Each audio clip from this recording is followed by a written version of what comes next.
There is a cost to us as a news organization of knowingly broadcasting untrue things. This huge Nazi problem on the internet being catalyzed by Substack, the Nazi platform. First of all, there are no Nazis.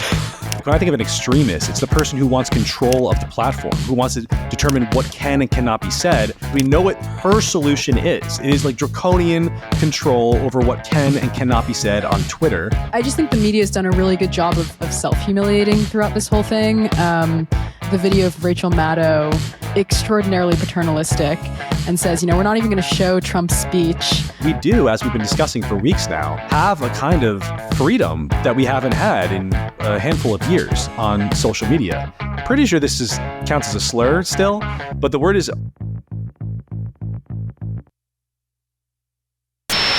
Welcome back to the pod, guys. We got a packed show for you today, but first I want to start with, today I want to start with these Nazis. We've got this huge Nazi problem on the internet. You've probably read about it. All of it being catalyzed by Substack, the Nazi platform. I learned all of this from famed Nazi hunter, Casey Newton. First of all, there are no Nazis. There are no Substack Nazis.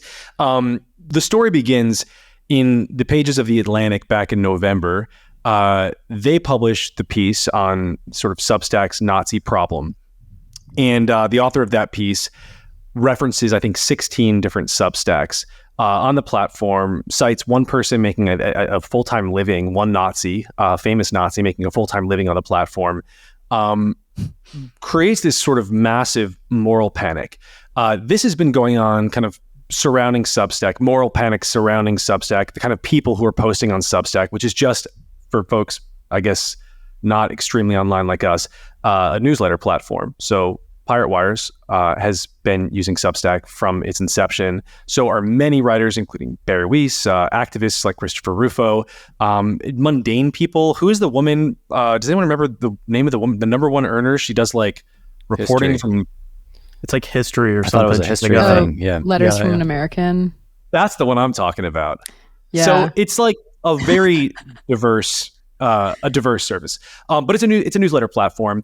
And I think as it became popular, maybe 3 years ago among folks who were looking to not be deplatformed, which is just a fact, right? I was on Twitter thinking about where I was going to be writing longer form and, or even just producing things longer form. I think originally it was a podcast I had called Problematic, and I didn't want to monetize it with Patreon because Patreon was nuking people left and right from the platform. I wanted people who kind of, not only were they kind of walking or talking the talk on free speech, but could not actually stop me. And so the thing about a newsletter platform that gives you control of your email list is there's really nothing that they can do that, it'll be kind of annoying if they were to deplatform Pirate Wires in some alternate dimension where Substack wanted to do so. But if they did, I would have my email list and I could go somewhere else. That was what was important to me. But I think what people, sort of anti-tech press and the pro-censorship people, they correctly spotted a place where subversive thought, certainly things that they don't like, could proliferate. Now, that includes, of course, everything sort of right of Joseph Stalin, but we often have this conversation about white nationalism. That's the easy one that everybody agrees is horrible. And so that's the one that they focus on. And that's what The Atlantic focused on. And I think the high level thing here that's happening is an attempt to really take Substack off the table in advance of the next election. But sort of, I guess, in the short term, what this did was generate a conversation about what's going on the platform. It continues earlier this year, January, with Casey Newton, picks it up, investigates himself, confirms that there's Nazis on the platform, sort of demands that Substack change its rules to remove the Nazis from the platform. Then comes Jesse Singal. Jesse's reporting sort of contextualizes this. What he discovers is Casey Newton, the Nazi hunter, actually, in his research, only found 6 platforms that had white supremacist content. None of them were making money on the platform. There was one, I think, that was making money through another service somehow related to the platform of Substack. And in aggregate, all 6 of these of these Substacks, they had less, or I think around 100 readers. So for context, Pirate Wires has something like 65,000 at this point. For further context, Casey Newton, the Nazi hunter, has something like 170,000. So basically, we invented an entire moral panic surrounding Nazis to target Substack, to kind of convince people to to run from the platform, to flee the platform. And it's worked a bit. A lot of people left. A lot of Casey's own readers left. And then he himself left, I think, to save face, because ultimately Substack refused to change its policies. They banned 5 of the 6 accounts that he surfaced based on their own pre-existing policy, which was it's just incitement of violence. And they changed nothing. They actually, Hamish at one point really just, his response to the initial controversy was just like, we adhere to the First Amendment, which I really did find like shockingly based. They don't care. They kind of at every turn refuse to relent in this in controversies like these, in this class of controversy. They adhere to the First Amendment. They will deplatform incitement of violence, but they believe that their role is not to determine what does and does not constitute legitimate political speech. And I don't know, what do you guys make of the Nazi hunter story?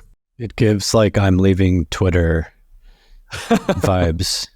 There was it was a big round of people, quote unquote, leaving Substack or saying Substack was full of white supremacists something like a year ago or a year and a half ago.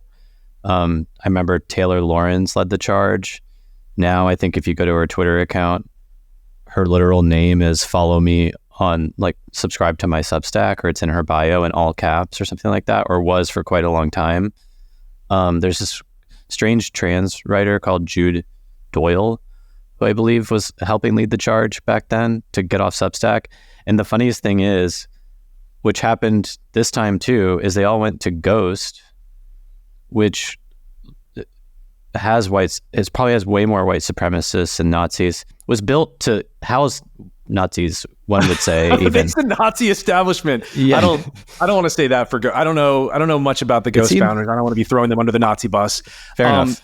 I will say of Ghost, when I was considering where to put Pirate Wires round 1, way back in, I think it was the summer of 2020 when I started writing Pirate Wires, every one of my sort of crypto-y anarchist friends insisted that I go to Ghost rather than Substack. They were like, you're a total idiot. They're going to deplatform you. And I just remember thinking, like, I don't care if they do, because I have the emails. Like, and that was the only thing that I cared about. Like, if they, right now, they're sort of walking the walk, or they're talking the talk on free speech. If they pivot, it's not going to kill me. So I might as well trust them for now. And I kind of like them. I liked Chris, specifically Chris Best, one of the co-founders.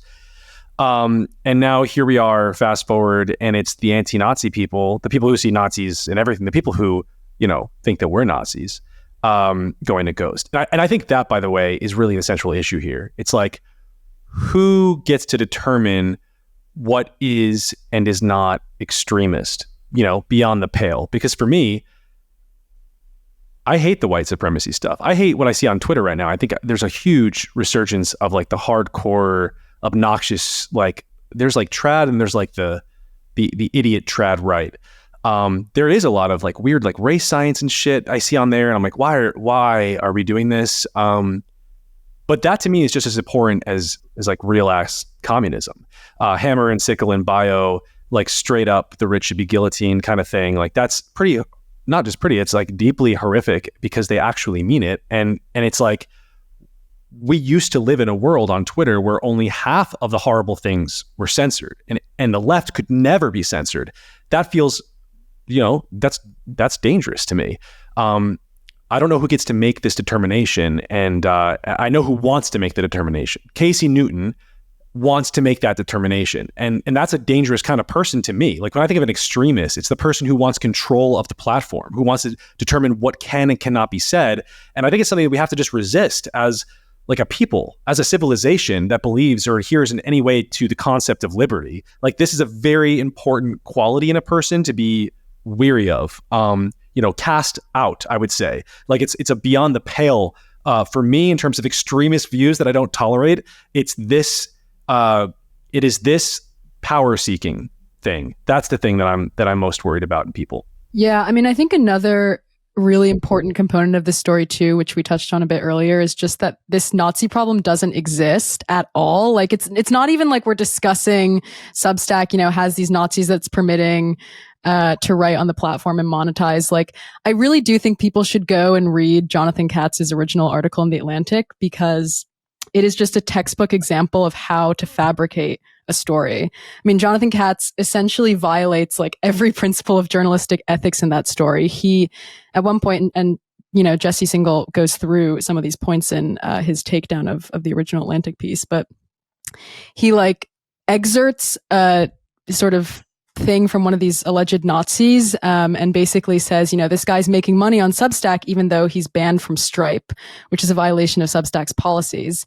But what it turns out this guy was doing was he was not monetized on Substack. He was using Subscribestar, which is this third-party platform, and he says this explicitly in this text, where he doesn't at all imply that he's making his living on Substack. And Jonathan Katz then presents it as, in his article, he says, this guy launched a free Substack newsletter. Months later, he set up a paywall getting around Stripe's bans by involving a third-party payment processor. The extent to which this workaround and Casey's presence on Substack more generally contributed to his livelihood is unclear. And so it's just a really interesting example of how somehow this gets around the Atlantic's editors, who don't think that this sort of very vague claim that this guy has this third-party workaround that isn't made explicit. No one's questioning it, and it goes viral. And then, months later, Casey Newton picks up on it. But it's just really shitty journalism. And it's insane that it got that far. The Atlantic does seem, I don't want to give them too much credit, but they do seem historically a little bit better than this.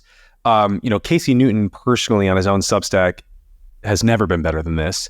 Jonathan Katz, like Casey, what we're talking about are, and I always, I often will put journalist in quotes and call these people activists rather than journalists. And it's sort of a pejorative, but it's true. Casey Newton is an activist. This is an activist tactic. When you investigate a subject and you find out that it's not as bad as originally reported, and then you frame your own story to make it seem worse than it was originally reported, that's activism. You could go through the things that both Jonathan not as much because he made some actual fairly egregious errors.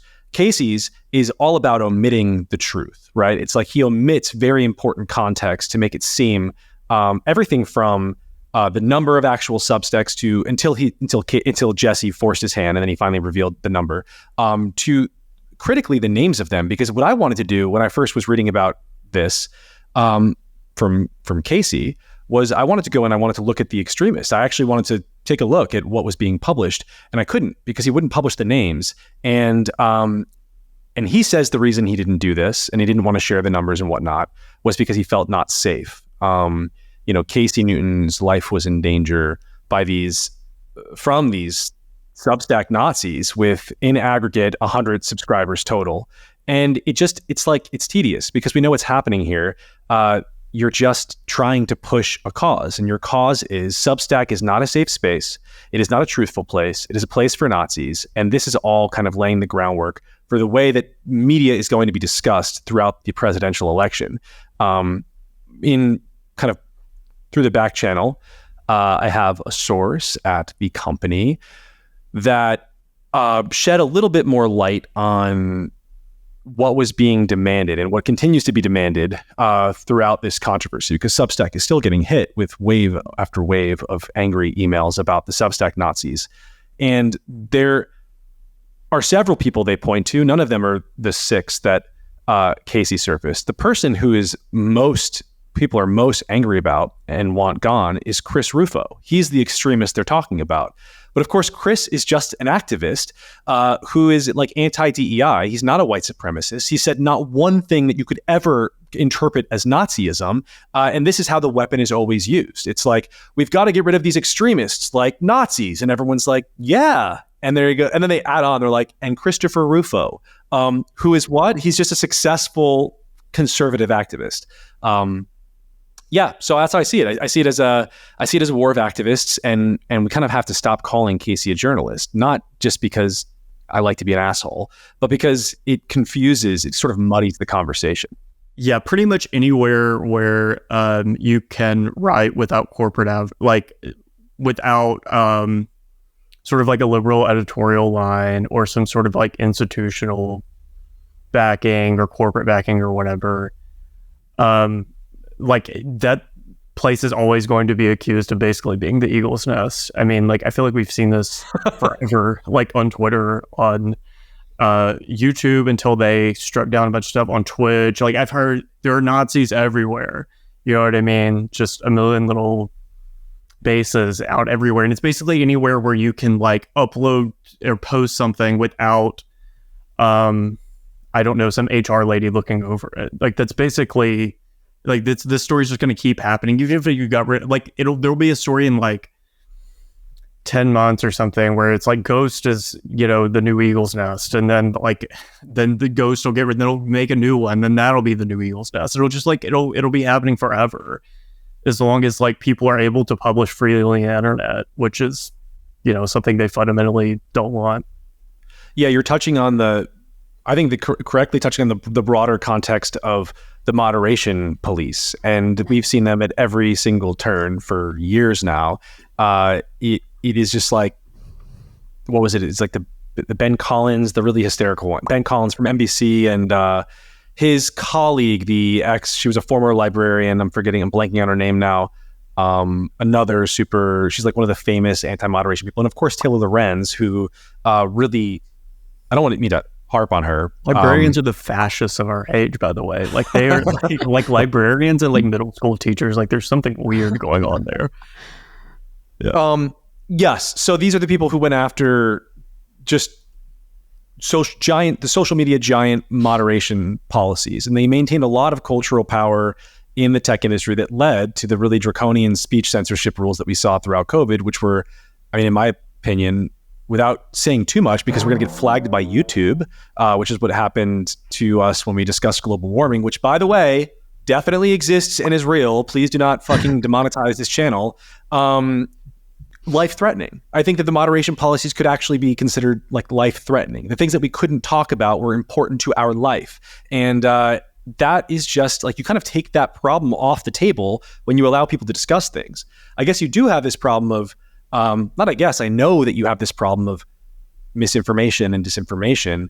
There's just always a kind of question of what is more dangerous, authoritarianism or the bad sort of wrong facts. And that's unfortunately an experiment we can't run twice for civilization.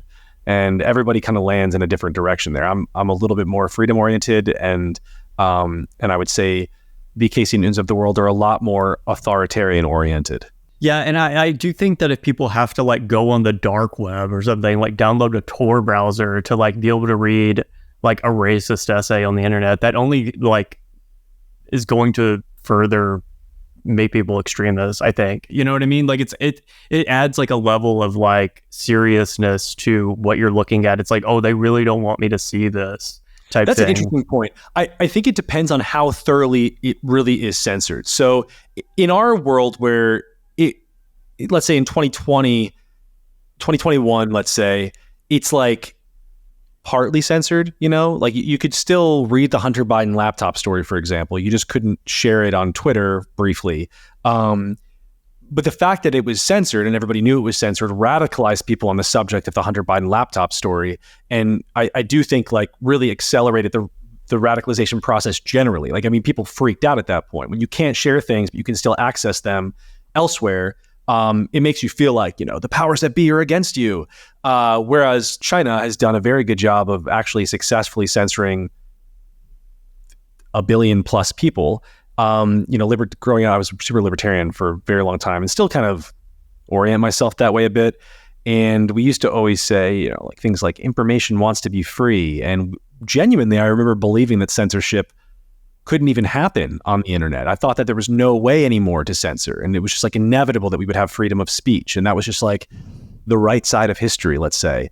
And then I saw just like how well China censored all of those people. And I got nervous. I think that that is a kind of world that we could really see here. Just this week at Davos, we saw the German woman, I'm blanking on her name, Ursula. It was like very Ursula German name, like yes, it was like a cartoonishly German name.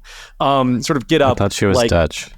No, I looked it up because I wanted to make a joke about the fact that she was like my grandfather fought Nazis, not so I would have to listen to a German woman tell me what I could and could not say. And so I had to double check that she was German. She's German. The bad person is German. So she stands up before Davos and says, this is the biggest problem that we're facing, right? Misinformation and disinformation. I want to jump ahead to the solutions because we know what her solution is. It is like draconian control over what can and cannot be said on Twitter, which the EU is separately like super going after. The reason they're all so animated about this right now is because we do, as we've been discussing for weeks now, have a kind of freedom that we haven't had in a handful of years on social media.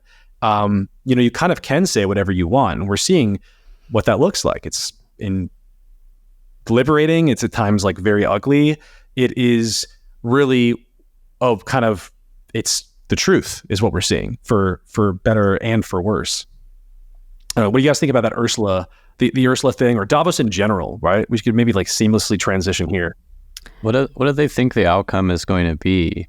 I mean, it's not like Trump would not get, Trump was not originally elected because of misinformation. People who were quite aware of who Trump was voted him into office. He's not going to not get elected this time because of some viral misinformation that misinforms people about Trump's true position. Well, I think that it's just in the context of like the EU, I think that what they're actually concerned about is some sort of like populist right-wing insurgency, like through the electoral system, because you've kind of already seen that in a lot of countries like Italy and Hungary. But how is that related to misinformation? I guess I'm not really connecting the dots. Information is anything that you don't like, basically. Yeah. I think a lot of it just comes down to control over the narrative, and this is why I think that they want to target misinformation because it's problematic for their narrative about whether or not it's sort of their political narrative or their environmental narrative or their veganist narrative or whatever. But I think that this is why when we're talking about solutions to this censorship regime, I think it's not enough actually to just say, these people are censoring information that they find politically problematic for them. I think that there also has to be, because people know that, right? And they that doesn't really inspire emotion. I think what needs to happen is for there to be a counter narrative.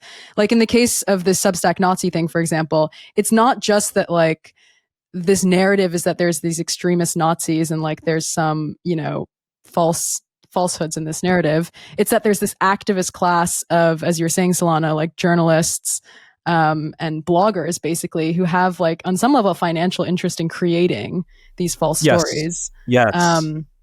And so that's the counter narrative that I think people can then understand and get behind. Casey hired this journalist, Zoe Schiffer, who we've covered at Pirate Wires a handful of times. And I noticed after a while that I kept, and it was always by accident, because I would cover a crazy story about unhinged activists, typically inside of a company like Apple. And I would see that, after a couple of these, I realized it was always the same it was Zoe Schiffer every single time. And the game there is you have like a very small group of people who are totally disaffected with reality, working at these companies, at these giant tech companies. They want very crazy things.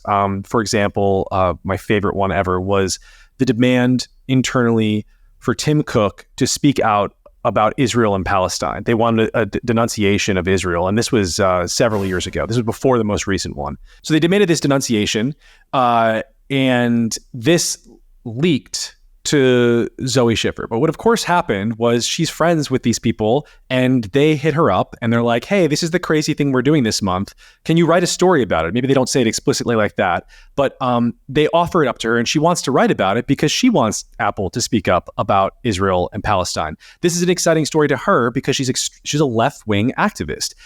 So she does her job, she writes about it, and now it seems like this is a big story. Like, this is a major deal. We're putting pressure on Tim Cook to say something about Israel and Palestine. Now, this one was sufficiently absurd that it never happened, but that's not the case usually.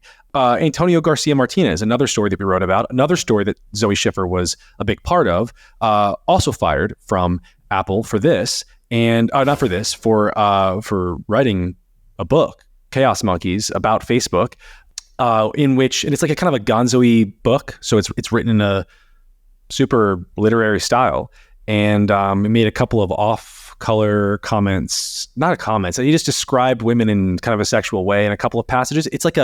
It's a literary book. I think it's won awards, the best-selling novel. He gets fired, and that happens while it's like people are really upset internally. Some activists say, who do they say it to? They say it to a journalist who's also upset about the existence of Antonio Martinez, who, separate from his book, was also tweeting things that were a little bit right of center, or a little bit critical of, I don't even know if they were right of center. He was just like sort of critical of the kind of woke industrial complex, and that's really why he was targeted. And that's what these people are doing. This is truly the game. It is like, how do we make it seem like there is this huge moral issue that the whole country needs to get behind to make a company act in a manner that we want? And that's on every topic, from firing a random person that we don't like because he tweets things that make us angry, to instantiating like incredibly racist and sexist, regressive hiring practices, which these people also want. I don't know how you get people excited about that, but that is what's happening. We should move on to Trump. Let's talk about Trump. Donald Trump, absolute grand slam in Iowa, massive victory for him. People expressed surprise the next day. I don't really know why it was polling this way. I guess the big surprise was that DeSantis came out a little bit ahead of Nikki Haley in second place, whereas people sort of expected him to be a little bit behind her in third. Vivek out of the race, immediately kissed the Donald Trump ring on stage, and is going to be a big, probably surrogate for Trump throughout the rest of the election because he wants to be the vice president. I don't know what is really even left to glean here. There's a question of the media's involvement. I saw people saying, hey, it looks like icing him out of the media didn't work. I don't think the media really did that. I think Trump didn't really want to be in the press. He's not even on Twitter. And it's because he didn't have to be, right? Like he was absolutely winning. The real thing, the real reason that he's, I think, this runaway train is because the entire country feels like the Democrats are trying to use the state to keep him out of the race. And that makes them feel like the country is being taken from them. And so they feel, I think I know tons of people who are voting specifically for that reason. They feel like this is an abhorrent abuse of power. And whether or not you can make some argument that it is or isn't, I think that's the kind of motivation. I think that's what's generating the real energy behind his campaign, not him, because he's not even saying anything. River, do you have any thoughts about this? I feel like you've been following it pretty closely. I mean, there's like an immense amount of loyalty to Trump. I think that the prosecutions against him have probably helped more than they've hurt in terms of, because we're talking about Republican-based voters, most of whom are not even like on Twitter or anything. Like it's mostly older people. They're like watching Fox News, which is, I guess, not as Trump friendly as they once were, but I mean, they're still, they still like him. And also, to be quite honest, as many people have run in the Republican primary, there's nobody who is really as talented as Trump. There's nobody who's they're all competing for the same sort of sliver of voters who would prefer somebody other than Trump, which is mostly like college educated, more middle class Republicans who are a shrinking portion of the base. It's increasingly more working class, less educated, and more populist. And when you have DeSantis, who ran on like a bunch of internet issues, or you have Nikki Haley, who's just kind of like a warmonger, like that doesn't really speak to the base of the Republican Party, which just, wants to see the media humiliated, wants a border wall, and wants to be entertained. And no, I'm sorry, Nikki Haley is not entertaining. It's funny to think of, because I don't know if this is true or not, but it feels true. It feels true that the Republican base does just want to see the media humiliated publicly. I think that was the appeal of Vivek was he was very good trashing a journalist in an interview. I just think the media has done a really good job of self-humiliating throughout this whole thing. I mean, the video of Rachel Maddow after, Trump won the caucus, where she's just extraordinarily paternalistic and says, we're not even going to show Trump's speech. I just have to do a little bit of business just for a second. At this point in the evening, the projected winner of the Iowa caucuses has just started giving his victory speech. We will keep an eye on that as it happens. We will let you know if there's any news made in that speech, if there's anything noteworthy, something substantive and important. The reason I'm saying this is, of course, there is a reason that we and other news organizations have generally stopped giving an unfiltered live platform to remarks by former President Trump. It is not out of spite. It is not a decision that we relish. It is a decision that we regularly revisit. And honestly, earnestly, it is not an easy decision, but there is a cost to us as a news organization of knowingly broadcasting untrue things. It's so cringy to watch. Rachel Maddow sort of portraying herself as like our guardian angel, right? In matters concerning, information, and that she's really going to do a great job of like curating exactly what would be best for us to see and getting rid of what would be harmful. I want to kind of see it from their perspective really quick. If you really think that this is a guy, let's see what they really think. So these people think that he led a coup and only says complete, total lies. And they see themselves, I guess, therefore, as in a war to save America. It's hard for me to take it seriously. Even as I'm saying it, I want to start laughing. But because, this is what I've seen this hysteria for my entire adult life. Like, let's see, what is it? Since I was 18, so back in college, I would say, is when I first started noticing the hysteria. Kind of every election is spoken of in similar language, none quite so crazy as Trump's. Leading me to think that like their sense of what a lie is just political opinions they don't like, right? Because realistically, like every politician is a liar in a way. Every single one of them is either lying by omission or lying outright. We catch them in lies constantly when they're on the stage. You might say it was a mistake or like they misspoke or whatever, but I don't really think so. I think this is just politics, and all politicians are terrible. But there is a question of, I don't know how you would cover one if you really thought they were beyond the pale. Would you not want to platform the lies without cutting away and fact checking it every second? I don't know. What should the media's responsibility be here? I don't know. Brandon, what do you think? I think if you're an MSNBC, then you have, they wear their bias on their sleeve, presumably. We all know they're left-leaning. I think they are probably explicit about that. I don't watch it, but I feel like it's perfectly within their right to not cover Trump, right? If they don't want to do that, that's fine. What would a fair and balanced media organization do? I think they would cover Trump when he had something newsworthy to say. But I think it's fine for Rachel to run her show however she wants. I'm sure her viewers fully support that decision. They're probably switching over to Fox to watch him though, because he's sort of irresistible as a personality. Well, because they like him better than right-wing people like him. He gives them meaning. He's so important to the far left. He is the enemy that defines them by, through its opposite. Like they're fighting him. They represent everything the opposite of what they say that he is, they think. Without him, they kind of crumble.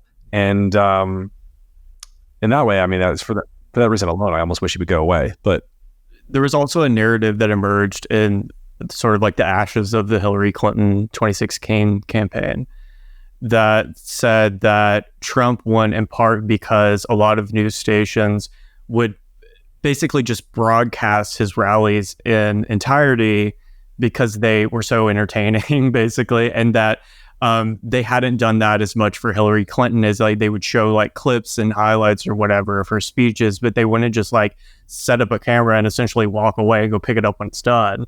And to a certain extent, like Trump did get more earned media through that, but that's because it's possible to watch a Trump speech for 30 minutes without falling asleep. And the same is not true for Hillary Clinton. Like, this was like a business decision that a lot of the news companies made, where it was like, yeah, if we put Trump on, then like people are going to watch that.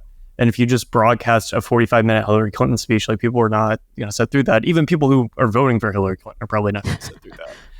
So I think now that's part of what MSNBC is doing, is they're like, we're not going to, make that same mistake again of just putting Trump on and letting him say whatever. And I think also the other part of that is like they're trying to signal to their audience of like liberal boomers that like this guy is so serious. And this is why because I think Rachel Maddow says like, this isn't a decision we take lightly. Like they're trying to like raise the gravity of this situation of like, he's so dangerous that, we just can't take the risk of just telling you what he's saying.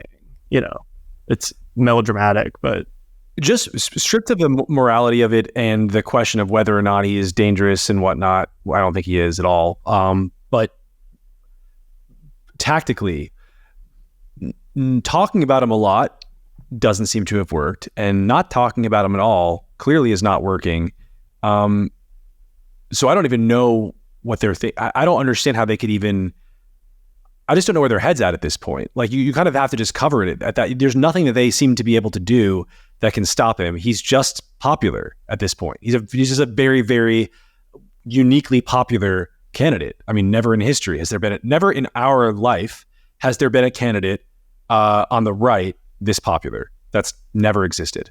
I guess maybe I was too young to remember Reagan, but Brandon and I were alive for that technically.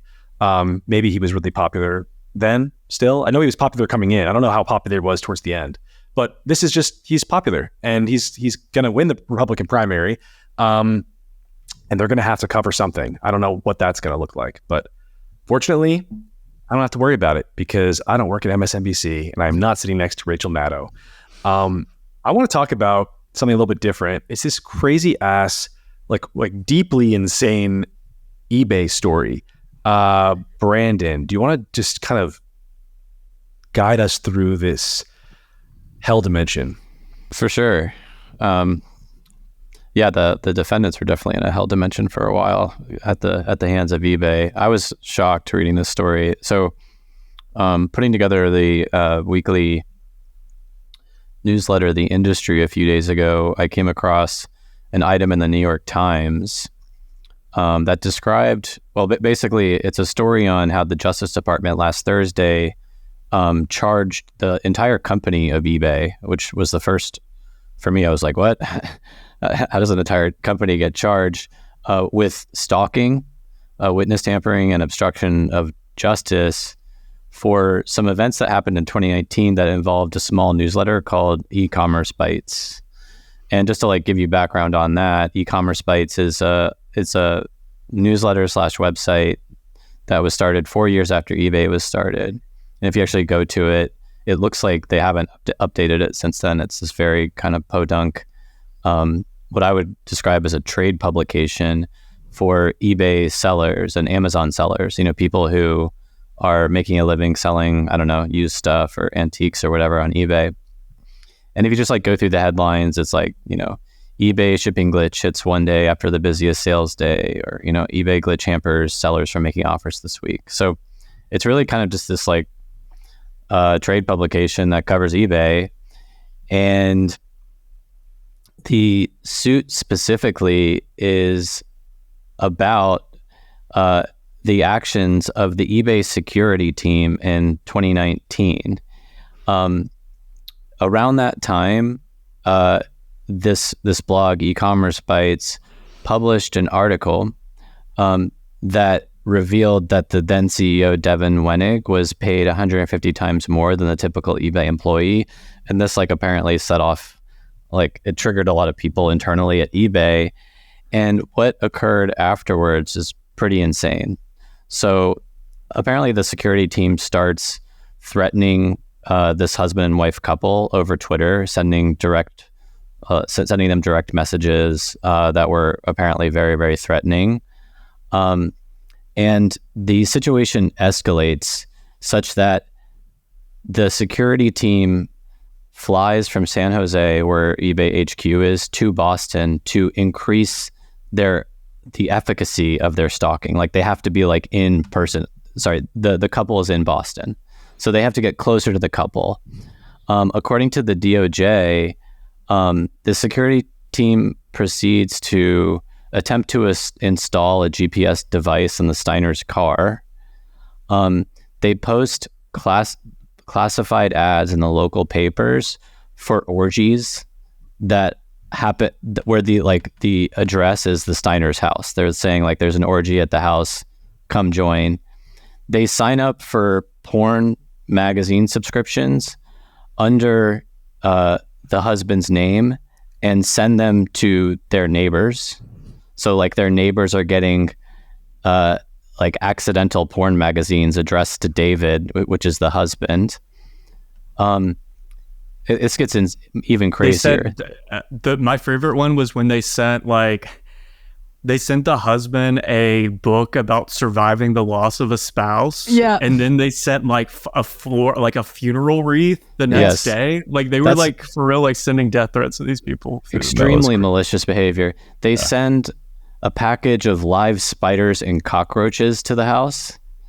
Yeah. A bloody pig mask they send to the house. I mean, and then they like do funny things, like ordered a bunch of pizza and sent it to them. You know what it sounds like to me? It sounds like, what are their names? The couple responsible for this Nazi blog? David and Ina Steiner. It sounds like David and Ina fucked around and found out. I guess so. So the chief communications officer at the time would agree with you. It's surprising because the DOJ details how this goes all the way up to the C-suite. They've got emails from the CCO at the time who says, you know, we're being too nice. She needs to be crushed. This is a PR strategy. The PR person, the chief comms officer. The buck literally stops with him. You know, it doesn't go any higher than that. She needs to be crushed. He says sometimes you just need to make an example out of someone. He says in another email, we're going to crush this lady. Wait, so what was the punishment? What happened to these people? Just money? That was all they do is have to pay some money? Like seven people from the security team went to jail a couple of years ago. That's correct. One of them was still in jail, I think. I think it was only... So 7 people were charged, all pleaded guilty. 6 were sentenced to prison or home confinement. The head of the security team was sentenced to 57 months, which is like 5 years, something like that, in prison starting in September. So he's still serving. And somebody's still awaiting sentencing. So now the DOJ has filed these charges, and they came to an agreement with eBay. They'll be dropped if eBay maintains a good record, which should be pretty easy. Just don't fucking do crazy shit like this again. The charges will be dropped in 3 years if they don't stalk anybody else, and they have to pay $3 million. But the couple still has a civil suit that's going to trial starts in March. How much money are they going to make? I don't know. I don't know what they're suing them for. They were in. They were trying to reach a settlement with eBay, but it kept falling through, which tells me that they're probably going to get a lot of money because, eBay would probably offered them at least a few million to like. They probably would have been like, we admit no wrongdoing or whatever. I think these people, they probably want a lot of money, and they probably also want it like on record that like eBay basically tried to kill us. And for what it's worth, the now CEO has completely disowned the actions of the previous CEO and executive teams. He said, the company's conduct was wrong and reprehensible. And from the moment we learned of it, we've been cooperating extensively, and we extend our deepest apologies to the Steiners. And so, talk is cheap.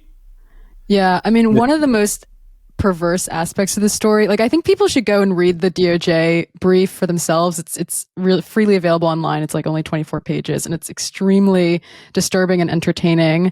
But one of the weirdest details of this is at one point eBay actually sent one of their employees to like pretend to help the Steiners as part of this like white white knight knight strategy. Yeah. Yeah, it's this guy, what's his name? Brian Gilbert, who was a former police captain, and was I guess working as like eBay's senior manager of special operations for eBay's global security team. And he goes and he tells this couple, this like elderly couple that runs this blog, that he's going to help them. And this is all part of this very sophisticated plot, like fuck them over. It's so weird, like the level of detail they put into the harassment. Oh, this is definitely going to be a Netflix true crime series, and within 5 years. Maybe we should do it. I know we should write the screenplay and option it as a film. I would write. This is amazing. I could write a fucking killer screenplay about this. I wonder how, like, maybe, I don't know, I'd have to hire actors and stuff. I always wonder if like an audio fiction thing could work, but then I just get bored listening to audio fiction things. So I feel like the answer is just no, even though it's so much cheaper. We could pitch Serial with the story for the next season, if that podcast is still around. Well, I'm going to take a little note to myself, and we'll circle back with some Pirate Wires news in the future about what we would call it. What is it? I guess it's Spiders and Cockroaches, I don't know what comes after that, but Spiders and Cockroaches have to be. It would have to be. We need to play on like, what is eBay? We need eBay term. It's so eBay. I was just saying we need like eBay terminology, and it occurs to me I have no idea at all what that even is. It's like not a part of culture at all, and yet the people on it are obsessed with it. There is still like an eBay community that is vibrant. Yeah. It's interesting how that.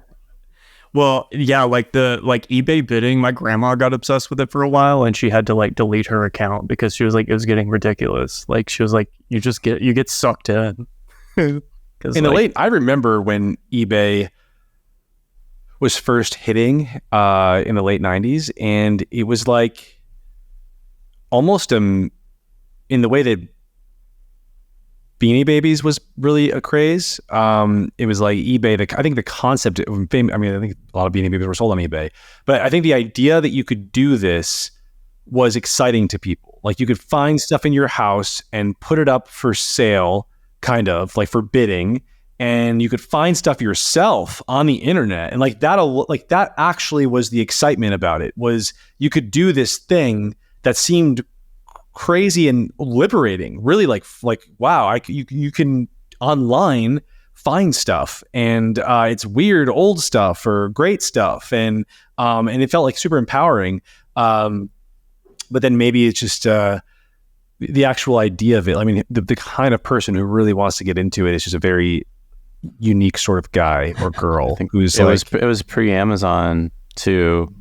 Mm-hmm. And I think it's outdated now. You don't want to bid on something and wait, most people don't want to wait like 5 days after they bid for, I don't know, some random, old jacket or whatever that they think looks good. Well, they changed a lot too. It's mostly not bidding anymore. You can set like a set price, or you can do bidding.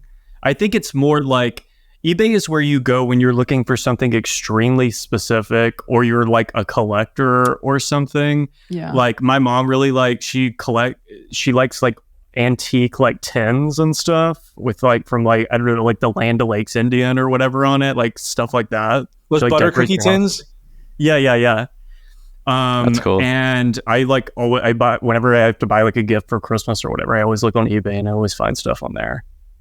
But like it's kind of like, or people who collect like, I don't know, stamps, I guess, or like baseball cards or something probably use it a lot, I imagine. I was going to say I'm a former baseball card collector, and I did use eBay a lot, but it's quite niche. And yeah, the bidding is still an attractive feature of it because you can get good cards for cheap. So, well, something to look forward to for me when I turn, I guess, 65 or something. I feel like that's when I'm going to hit my eBay era. We should talk about humor, kind of round this episode out. Two different stories that I think are interesting. One is the Babylon Bee sort of getting canceled on Twitter for, it's like we finally found, I don't know if we finally found a thing that you can't talk about, but it's been so long since I've seen a right-wing a cancellation. They're not canceled, but it's been so long since I've seen outrage over a right-wing thing on Twitter. I found it interesting. And then I want to talk about Drag Race. And I know I'll be careful with that one because Brandon said that Pirate Wires people don't care about Drag Race, but we'll find a way to make it relevant. Sound off in the comments about that, guys. So how did they get canceled though? Did they really get canceled? So they didn't. I will just say that they were trending and not for the right reason for the first time since they were brought back by Elon Musk that I saw. And there were two stories. One was a joke about the like DEI airplane situation. So DEI, I'm gonna have a hard time not laughing at these. So it was a short. It was like the DEI pilots rode the short plane or something. There was a picture of a short plane too, of a small little plane for like dumb pilots. And then the other one also. So it was Vivek gets a job at a 7-Eleven. It's kind of roughly, it's like roughly the entire. He's in the 7-Eleven uniform. They put it on him. And so these things both inspired fury on Twitter, which I found surprising. And it was not like they were not being really supported. It was especially the short plane one. And that has to do with a word that I'm going to spell right now, and not for the rest of this segment. You're going to hear a beep every time I say it, because I believe this is still we're living under kind of the woke YouTube rules. And I'm pretty sure this counts as a slur still, but the word is RETARD.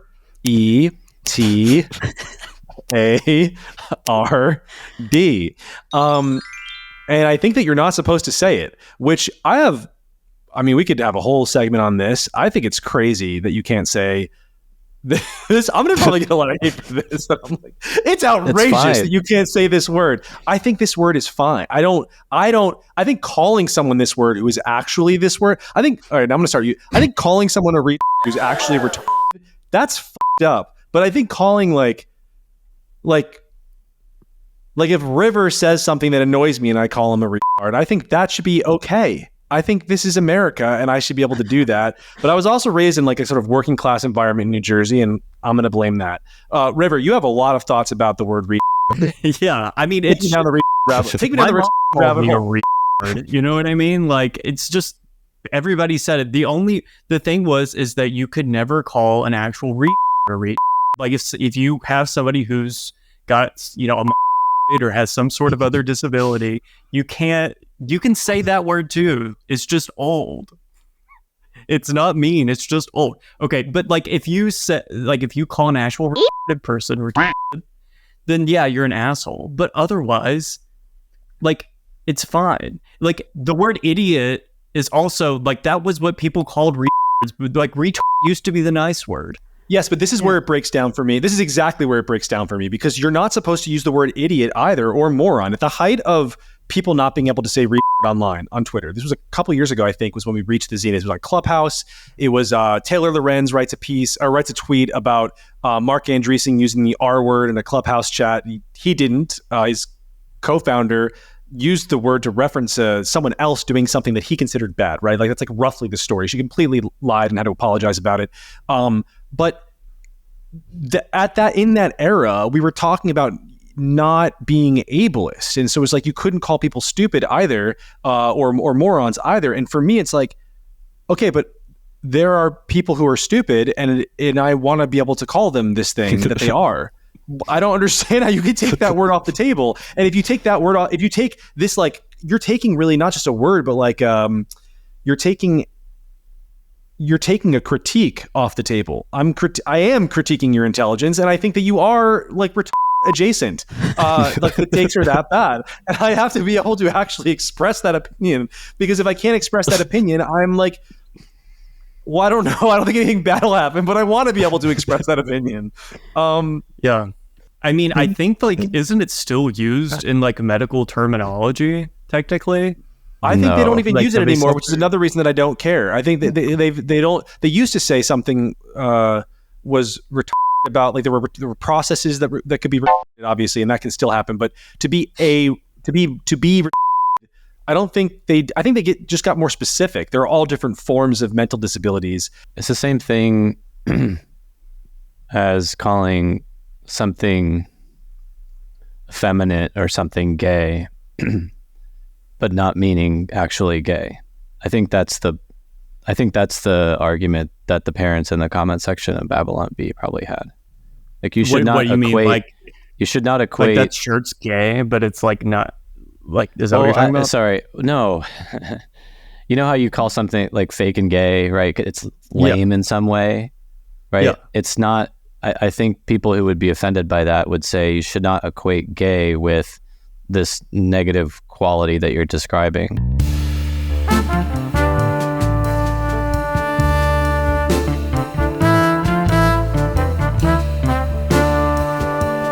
Some of this probably has to get cut out. I don't know. Maybe we've been going ham.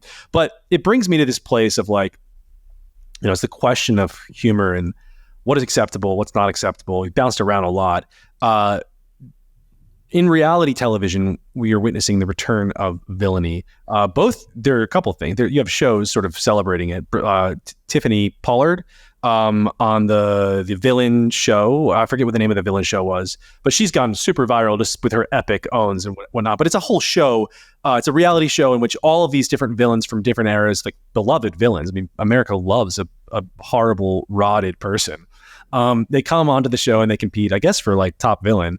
But that was maybe the first signal. And then this season, RuPaul's Drag Race is back. You guys, I know, probably, according to Brandon, don't care much about that.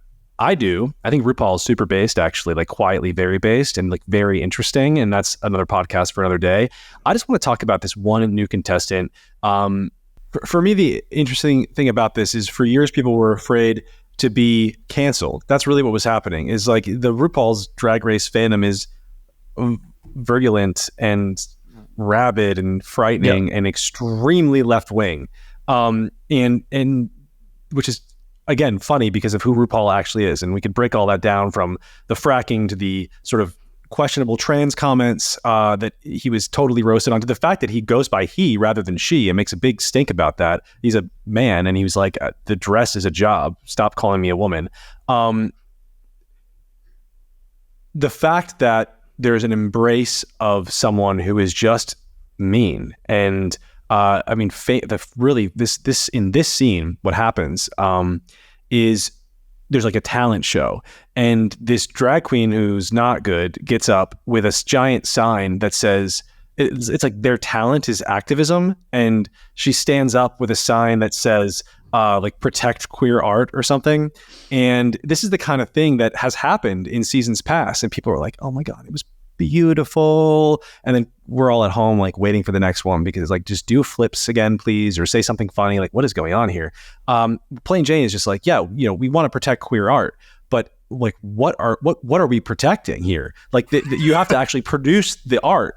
And I think that alone, that's like a super anti-woke statement to be said on this show that was basically embraced, and everybody was like, yeah, it was bad art. I think that's interesting. You take away the message, and what is your talent? Holding up posters? Girl, protect queer art, but is she giving us anything worth protecting? That's the question. I think that you're going to see, if you're seeing it there, and I think the really interesting about it is where it's happening. If you're seeing it there, this sort of reality check and kind of like a flashback to just, let's be funny again, let's have fun again, I think you might see it elsewhere. Now, we are in this election year, so I think it's going to get worse and worse, and culture should probably coarsen and become more toxic. It always has. I don't know how it won't again. But I don't know. Today I'm riding the vibe shift. Nobody wanted to be a villain again, so they had to kind of create villains out of like thin air, where people were just kind of a little bitchy. They would just like amp it up. But now we're seeing a return, and just a plain Jane perfect villain. One of the only drag queens really I've seen in a long time on the show who's attractive as a man. Like, that's a scary combination when they're like, you rarely see it. And Solana knows what I'm talking about. There's like hot for drag queen, but then like actually hot, this one. And I think maybe that's where the confidence comes from. It's like, listen, if drag doesn't work out for me, I still look like this without the makeup on. So I have options. And like, I think that was some of the psychology during Fifi O'Hara too, because now Fifi O'Hara is just like a Twitch twink or something. Well, I mean, like 35, but you know, like just a hot guy on Twitch. I think a lot of the appetite for a villain on reality TV comes from a rejection of mediocrity, really, because this thing about the queer art, you know, you actually have to produce art in order to protect it, is, I think, so satisfying to people, because for so long we've been made to say that things that are just mediocre aren't, to protect people's feelings. And I think, Solana, this is going back to what you were saying about how believing that you can change your life and succeed is at odds with the kind of woke belief in systems of oppression. And it's like, yeah, if you believe that you have the power to excel in what you're doing, then if you're mediocre, it means that you're failing, right? And so I think that like the villain who's willing to call you out on that taps into this kind of desire for people to see shitty stuff get called out on, and that we haven't been able to say this for years, and we've all just had to like sit down. DEI is the perfect encapsulation of that, where you literally have to even the playing field, which means elevating mediocre people to positions that their superiors should occupy. A villainous statement from our panel of villains working at this villainous media company. Very excited for people to call us Nazis in the comments. Please do so. Maybe don't. I don't know if that affects distribution. Don't call us Nazis in the comments. Share this with your friends. Like it. Review it. Tell everybody about it. Get in the comments and say things that you loved about it. Tell us how much you care about RuPaul to rub it in Brandon's face. And we will see you. Should Solana and I do a Drag Race recap episode every week? Sound off. I feel like I'm gonna get murdered in the comments. I'm like regretting my decision to take this stand. I think this one could go either way. It's been real. We'll see you here next week. Got a bunch of good interviews coming. So sit tight and subscribe or die. Later.